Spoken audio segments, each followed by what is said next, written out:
Everyone, welcome to episode 5 of my podcast. Today you'll hear me talk to Damian Hume, another coach of mine, who's another assistant coach for Princeton University's men's tennis team. Damian is just a really encouraging and supporting guy. Every time we're on the court together, it's always fun, and every conversation I have with him is always great. Before we get into the episode, I just wanted to say anytime you see my videos on YouTube or TikTok or Instagram, be sure to like them because you'll be really surprised as to how many more people end up seeing them the more likes they get. And for me, at the end of the day, that's really the goal. I just want more people to see them. So yeah, let's get into it. Damien, what's going on? What's up, Rashab? How's it going, my man? I'm good. How are you? I'm super excited. Yeah, doing well. It's always a beautiful day, beautiful Friday. Yes, for everyone, this is Damian Hume. He is currently the Princeton University men's tennis assistant coach. He's also, I consider him personal mentor, a friend as well. Great guy, and I'm excited for our conversation. Yeah, thanks for having me, my man. Of course. So, just to introduce me to your journey to becoming a Princeton coach, what was it like? Because you were a player as well. So, where did you start, and how did you get here? Yeah, so originally from South Africa. The way I started actually playing tennis, I was about 9 or 10. I was actually going to the cricket fields, which is a big sport in South Africa, and going past and seeing the tennis courts. I'm like, oh, maybe I'll try that out. So that's little synopsis of like how I actually just even got to see the tennis court and started playing and started loving it. And from then on, just stopped everything else, and I was like, oh, tennis could be, a thing that I could actually do and maybe be somewhat good at. And to be honest, early on, I wasn't actually that good, but I just loved doing it and enjoyed playing. So yeah, as it went on, I got a little bit better, and when I got to 17, 18, I was like, oh, I actually was, contemplating what do I do? Do I go into, try to play professional tennis? Am I good enough? Which I didn't think I was good enough at the time, but or do I do college? And I actually started at a junior college in Dallas, Texas. Started off there. I was there for 2 years. Did pretty well, and then I went to Boise State. I went on a bunch of different visits. I went to Georgia, Alabama, Texas, UCLA, and Boise State, and fell in love with Boise and went there. Um, had my college career, 2 years junior college, two years at Boise.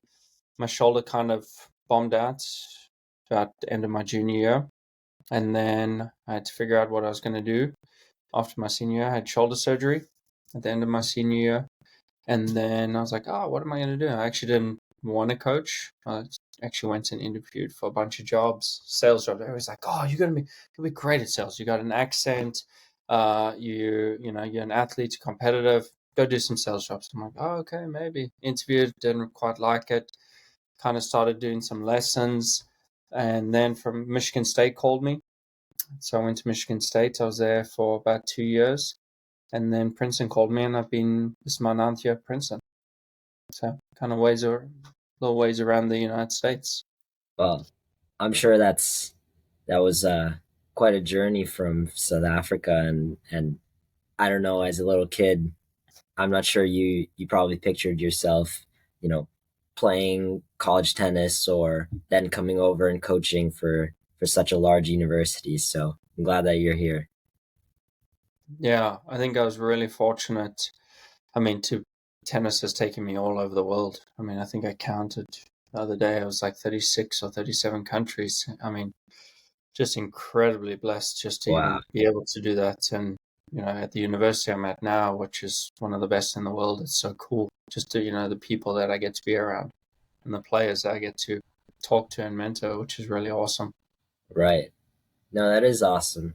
So, I'm lucky and I get a chance to kind of hear a lot of your stories and experiences. So I wanted to kind of share some of those with people. So, you always tell me about or tell us that even when we're not playing our best, we still, if we're competing, we should always try and find a way to make that work. So could you, tell me more about that and share kind of your wisdom? Yeah, I know, and kind of mention a story. Actually, I've told a few people. It's actually one of the coolest stories because I think it really changed my tennis career. There's been a few pivotal points I think throughout my tennis journey, and this was one of them. Talking about competing, talking about not having a great day. It was my end of my junior year. So that summer leading up to it, I was like, oh, I was kind of bored, and I'm like, oh, I'm gonna do wood carving. So I started doing this kind of wood carving just randomly, and we had these chisels, and actually I was about to play a money tournament out in Seattle, big money tournament where a lot of good players were playing, ATP players, and getting there some good events. I'm like, oh, maybe I could go win a couple rounds, get a little money, and actually slice my hand open, which was crazy. Actually, my right palm, like right over there, it's still pretty rough, which is kind of crazy. And so I went to play the tournament, and it was probably about that deep, and probably needed stitches, but I put some glue in there and kind of pushed it together, put a little bit of tape over it. I was like, okay, I'm gonna go play. And first round I was down a set and 4-1, I believe, to a junior who's a good player, and I was like, probably should try, you know, probably shouldn't lose this. And I sat down. I actually remember, and I was a pretty positive player on the tennis courts, and I was so mad. I was so mad at people around me. I was like, what's going on? And eventually I said, well, keep complaining, or I could just suck it up and try compete hard and see what I can do. And, not even win or lose, just like actually just compete hard. And with my hand, I'm like, oh, but I can't get a ball over the net and things. I'm like, so what? You're just making excuses. And I just remember there being like, well, you can either make an excuse why you're losing, or you could just go lose and just be done with that. So being a little bit humble. And so I went down and I literally just started slicing everything, just going after it. And fortunate, I actually came through, won the match 6-4 in the third. And then I actually went on to win the tournament, which was crazy. And actually started playing some of my best tennis. And that doesn't always happen. It doesn't always like, you have a great mindset, you can win. But I think that was fortunate for me to show like, hey, I can compete. I can still win or lose, but just actually having that humility, in some of those matches and trying to teach people like, hey, it's not really it's just being out there, just being able to go and hit a tennis ball. And if it's not good, it's like, okay, what do I have to deal with today? Always, I like to tell players, it's like, okay, this is what I have today. How do I make something work? Because I think everybody's looking like, oh, I've got to play the best tennis. I've got to play. And it's like, no, tennis is tough. And it's just about coming out and seeing what you have and doing the best you can with that. I think tennis players, especially good tennis players, are good problem solvers.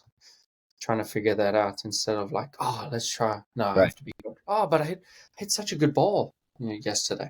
Yeah, but that was yesterday. And so we always, managing our expectations, I think, is so huge in the sport. So yeah, that's kind of the things, when I try to tell players, it's like, hey, it's just about figuring out and competing. It's about being a good problem solver. It's not about like, oh, I'm looking to hit the perfect ball. Yeah, we're looking to do that, but we're also looking to compete. Yeah. No, it's such a cool story, hearing that for the first time. And it's like, how can I apply that? How can I take that story and be able to translate it into my own game? And I think that it definitely it definitely helped once I started doing that and like you said, taking what you have and making the best out of it on that day. And I think that's really important to as a skill. Like that's a skill that isn't necessarily your technique or anything like that, but that in itself is a skill that I'm sure is required out of some of the top athletes. Um, you know, on the topic of competing, and I know you are a very competitive person. You love competing, and you also told us one day that you to prepare for your matches and tournaments, you actually start 2 weeks earlier. So can you tell me, kind of why you do that, how that really helps, and you know if that's something everybody should be doing. What are your thoughts on that? Yeah, that's a good question. I did a lot more when I was a junior, especially, especially in high school and stuff. I basically told myself that there was a 2 week increment, nothing to do with, no scientific backing or anything. This was just for me, and this is how I got mentally prepared. But I'll take 2 weeks before, and I said, whatever I did now is going to affect me. Whatever I do now is going to affect me in 2 weeks. So if I do something the day before, from a technical standpoint, usually that's not going to affect me that much. It's already been kind of built in. So even like going out with friends and stuff, they're like, oh, let's go to the movies, let's go out late. And I'm like, nope, getting to sleep, getting early. And for me, that just mentally helped me start preparing. I kind of started to get into that little zone. I still relaxed and hung out with people and things like that, but it was more like, hey, what I'm eating, what I'm sleeping, all that stuff I'm doing. For me, that really helped me. It was just getting into a routine of like, and I just came up with it. It was just very, very random. But it was like, okay, hey, 2 weeks, okay, let's get on board. And honestly, it just I just always did it. And it wasn't even just like a 2 week thing. It just started becoming just part of who I was and how I did things. And when I talk about, I love competing with myself, but I love, I talked about what's competing. It's like giving yourself the best possible chance every single point. And so if I'm giving myself the best possible chance for this Right. tournament, what does that look like? When it comes to a match, when it comes to a day before, a week before, a couple of months before, what does it look like giving myself the best possible chance? And I think that's part of competing too. I think people think about like, oh, just Right. running hard for a ball and, you know, trying to win every point. And it's like, I think it's a lot more, you know, different. I think there's so many layers to that. When you talk about competing, and I think a lot of people think it's me beating you. It's like, no, it's a lot of just competing with yourself. And I think a lot of people don't think about that too. Just trying to push yourself instead of like trying to beat the other person. And I think everybody kind of miscues that a little bit. It's like, yeah, trying to win that point, but it's not like me. I'm just trying to beat you. And that's the only part of competing. It's like, how to lift myself, And when I compete with other people, I love doing it just because, not just to beat them, actually to bring something out of them that maybe they weren't sure, was there. That's why I love hitting with people and even playing little games just to like push them a little bit, just to see what they actually have, within, a good environment, and making sure that people not breaking people down, but showing them like, oh, you can push. Oh, you got another gear there. My coach always used to say, it's like, oh, where's your other gear? Let's see if you got another gear. And I love doing that. I love competing because I think it's really cool to see what people can do, on and off the tennis court, which I think is really cool. Most definitely, most definitely agree, and I think preparation is such a big part of it, and it's sometimes people, I feel like they think preparation is okay, the night before, got to sleep well, eat well, and that's it. But you mentioned this as well, and it's like that doesn't really that doesn't really have the largest effect. It's not that one night is going to change everything for you, but it's like the week before, or a couple 10 days before, and if you can kind of keep that discipline, I'm sure that for some people may completely shift how they perform on match day or on game day. So I definitely love that piece of advice that you had given us. So something that's pretty cool about you that I'm sure people don't know is that you were a psychology major, correct? Yeah, I was. I'll try to So be. so with that, you kind of you can bring another aspect to coaching when you talk to players about positivity and their words and things like that. So, um, you know, can you tell me how important it is in your opinion, to be positive, whether regardless of the sport, and especially with the way not only you speak out loud and if it's a team sport to others, but kind of how you speak to yourself. Yeah, that's a great question. Again, I was so fortunate. I love the psychology piece, and I am not a sports psychologist at all, but I've definitely, shadowed and talked to a lot of really top sports psychologists in the States, which has been really cool, and read a bunch of books. And honestly, when I'm at practice, I'm watching people's body language. That's actually a lot of times, it's like I understand what people need to do. I think coaches understand, but I think understanding a player, I think, is more important, because that's going to help me with how I'm going to coach them. Because if I don't understand how this player ticks, or understand what motivates them, or understand what, really, maybe they are sensitive to, when with certain words, or going to them, in maybe, harsher ways or tougher ways. Some people respond well. Like, I'm a pretty positive person, but I'm also a very black and white person. And so I basically just say it how it is. And then I'm like, okay, so what are we going to do just to try to figure that out? And when it comes to the psychology aspect, I think self-talk is huge. I think people don't understand how much your body actually, responds to that, whether it's negative or positive. There's a lot of psychological stuff that talks about negative and positive self-talk, and how, three positives counts as one negative. It takes one negative thought, it takes three positives just to even counter that.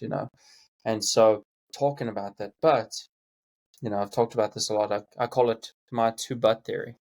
It's like, I'm understanding what the negative is. I'm not getting rid of that, but that's going to help push me forward. And then giving myself some action words, some action steps, and two, where I'm being, proactive, I would say, more than even being positive, but actually being proactive and going after it. It's like, no, okay. Instead of telling myself, stop hitting the ball on the net, it's, no, hey, get under the ball, get under with your legs, hit it a little bit higher. I know I hit just two in the net, but okay, so what do I need to do? How do I take that information? I think you can't just bottle away stuff, or even, negative emotions. Like, sometimes people got to let it out, but it's the proactive. I talk to our players a lot on the team, where they say, we talk a lot about, like, no, everybody gets mad, everybody gets pissed off. You can't bottle that up, because it's just going to get worse. Okay, understand, why'd you get mad? Okay, this is the reason. Okay, now what are we going to do with that? Understand it, figure it out. Once you've done that, sit to that, and then go. And I think that's such a cool, important piece, with players, and just really trying to figure out that. And I think with coaches too. I think coaches and players. I think it's coaching is not me telling a player what to do. It's me having tools, and then the player understanding that, and us having a two-way street, and being like, okay, Rashab needs this tool right now. This is what I think is going to help with this. And I think a proactive coach, I think, is so important too. Instead of being a box checker, I think coaches a lot of times can just be like, okay, Carl's got forehands. Rashab needs to work on his forehands. Okay, you hit 100. You hit, why is he not getting better? And so instead of just being box, it's like, you need to have that, but you also need to be a little bit fluid with that, and be able to be like, hey, right now, I mean, there's been a bunch of times where, I go through our practices, and I'm like, nope, stop, everybody stop everything, stop, this is not going well. Feed in, let's go. It's not great. We need to get energy. Hey, let's get into some let's get energy. Let's backtrack, and let's start again. Let's figure out how to do it. But also, I always talk about, there's ebbs and flows, of people, when they're playing tennis, and, understanding, tell them, like, hey, you're doing great. This is awesome. Keep it going. Maybe push them a little, see what they can do. As soon as there's that dip, I actually don't intervene, and I actually wait a little bit, just to see, give them a chance to figure it out for themselves. Because I think that's important too. Instead of me spoon feeding, and players not learning how to figure out things for themselves. So I understand that. And then if it gets too much, then I'm like, whoa, whoa, whoa, whoa, whoa. Remember when you were here, and how you started to react, and how did you get there? Those kinds of things. So giving them those tools, just having that conversation, and also, like, asking questions. I think ever since I've been at Princeton, that's been one of the best things that I've learned as a coach, and started to get better. Was like, just constantly asking questions to people, because I want to see, and that, goes from the recruiting standpoint. It's like, just, I want to see the way people think and tick, and that's going to help me so much, with likes and dislikes, everything, Like, one of the things I always ask my players is like, what drill do you absolutely love, and what drill do you absolutely hate?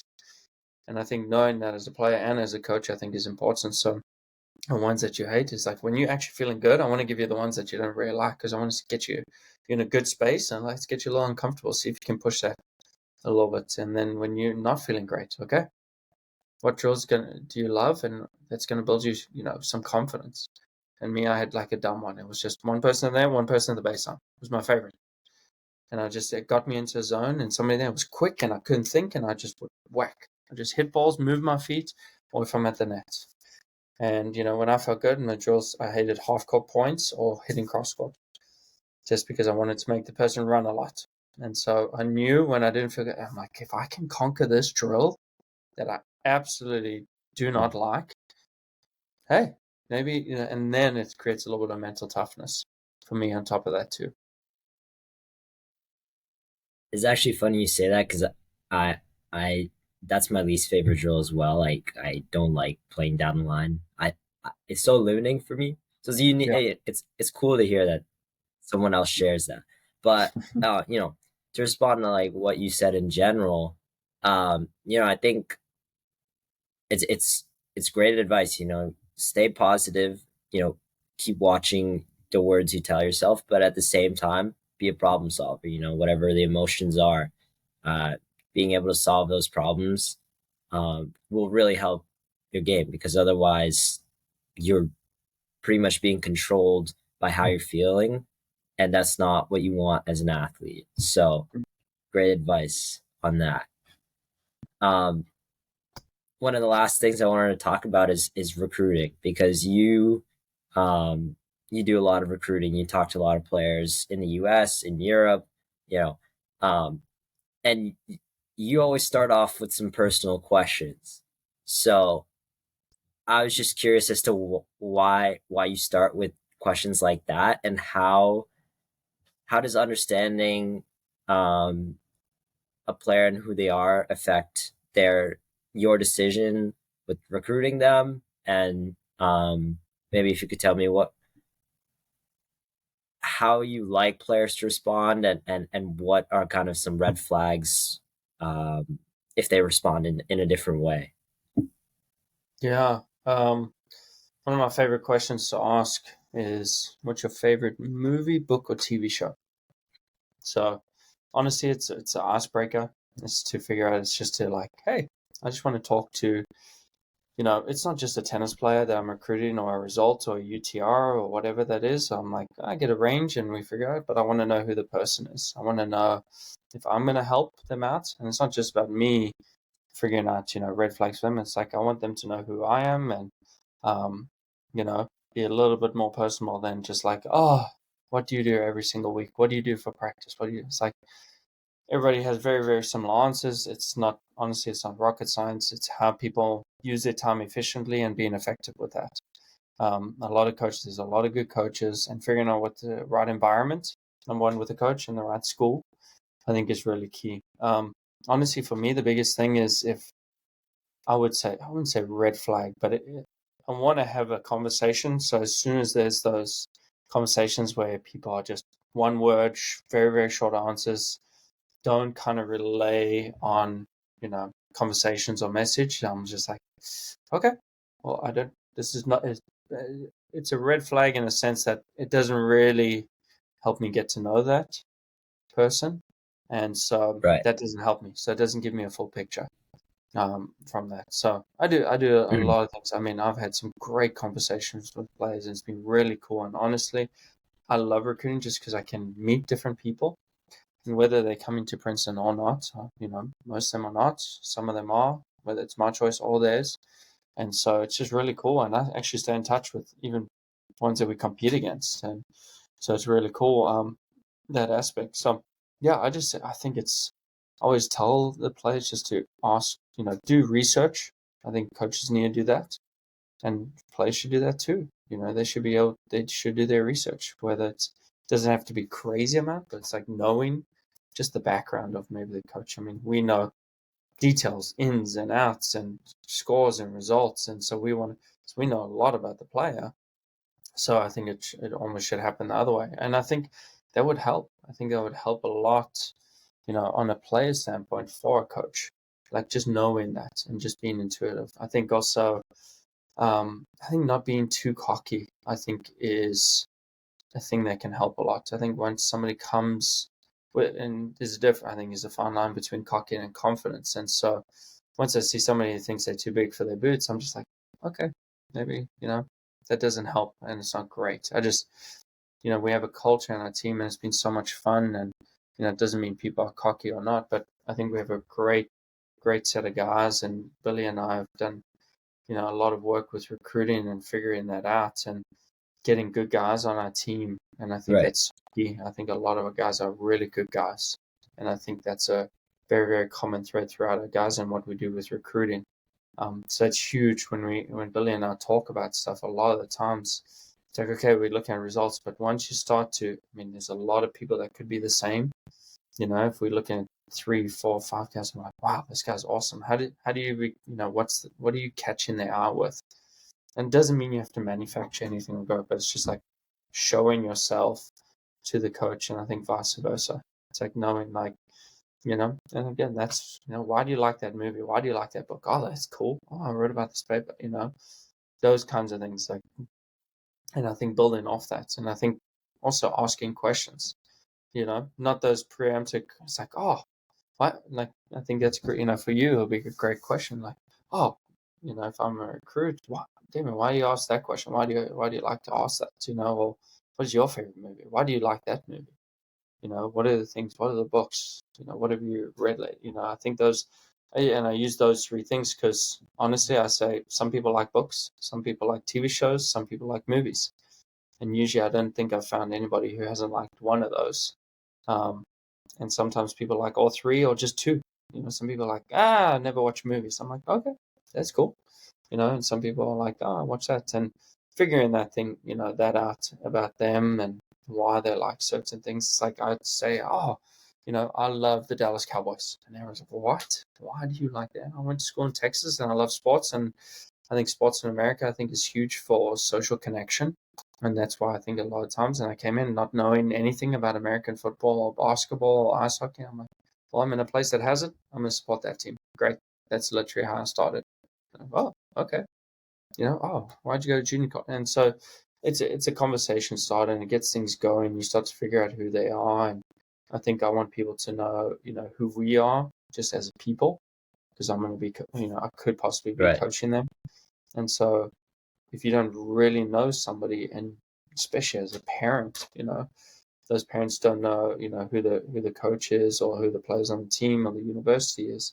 It's, how do they make a accurate decision, based on, what school they want to go to. And I think that's key. I think it's key to know who's going to be inputting into people's lives.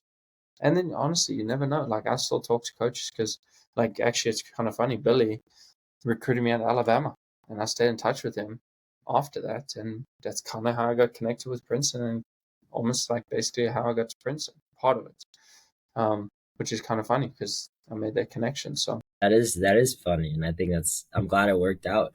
And yeah, no, I think the point you brought up about that coach to the student relationship is huge.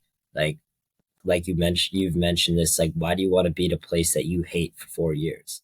It's not just that they're recruiting you. You have to work and listen and learn from this coach for 4 years or 2 years or however long you're there. And I think that's big. Um, for a lot of people, it's like, well, they have to make a decision, and I think that's something that helps, right? Like, which program am I going to fit into? Which program is going to take me well, and allow me to be a part of it. So really, really key points there. You did also read my mind, because my last question to you was going to be, give me your favorite book, movie, and TV show. So I'm reversing the roles because you've asked me that question. So now you have to tell. for sure. Favorite movie is definitely Gladiator. Absolutely love that movie. Yeah, it's it's just cool. Again, I think, some of the messages that it's just, I actually love the character, the main character that Russell Crowe portrays, and actually it's really cool diving into it. Uh, oh my God, Marcus Aurelius, and he actually there's a lot of books and on some of his notes some really cool things. I mean, I don't think everybody was a perfect person, but I think there's some really cool things that how humble he was. Just getting thrown into and actually getting some of the worst parts of his life like taken away from him, and just how he responded and acted to somebody who did that to him. So I thought that was really cool. My favorite TV show is actually The Office. Absolutely love that, but I'm not Did know limited that. to. Did know that. Yeah, I'm not limited because I love a lot of different TV shows, and depending on the genre and that kind of thing. So love watching that. Same with movies. I love quoting different kinds of movies. Favorite book, yeah, again, same thing depending on the mood. But what really struck me was Malcolm Gladwell's books. He's got a few different books, like David and Goliath is a really good one, and Outliers. And so I love the analogy of David and Goliath and how he actually said David was actually was in a better position than Goliath. Everybody thought that Goliath was like, oh, he should win. And he kind of turns around. It's like, well, not really. It depends how you look at it. Depends how you look at the situation. Right. And so I thought that was really cool. So I do enjoy that book. Another book, which pains me to say a little bit because I'm a huge rugby fan, and South African rugby is really, it's my favorite sport to watch. But it's this book, it's called Legacy. It's by the New Zealand rugby team, and it's so cool just what they do, and a lot of team culture and a lot of team building through that. It's really good what they did, and so much fun. Just how everybody's accountable. So I really like those books. It's cool to hear. And I don't know, maybe some people agree. Yeah, Maybe they don't agree. But hey, I learned something about you today. And I'm sure other people did too. yeah, definitely. Well, Damien, that's all I have for today. As always, very entertaining. Had fun talking to you, and I'm glad we could get you on the podcast. I appreciate it. Yeah, thanks so much for having me. And yeah, if anybody has questions or anything, they're more than happy just to shoot me a message or an email. That's awesome. Hey, Damien, you take care. Thanks for shop. You too, man. Cheers. Hi, thanks for making it to the end of the episode. I know it was a long one, but I hope you guys enjoyed and learned a lot from Damien. Have a great one.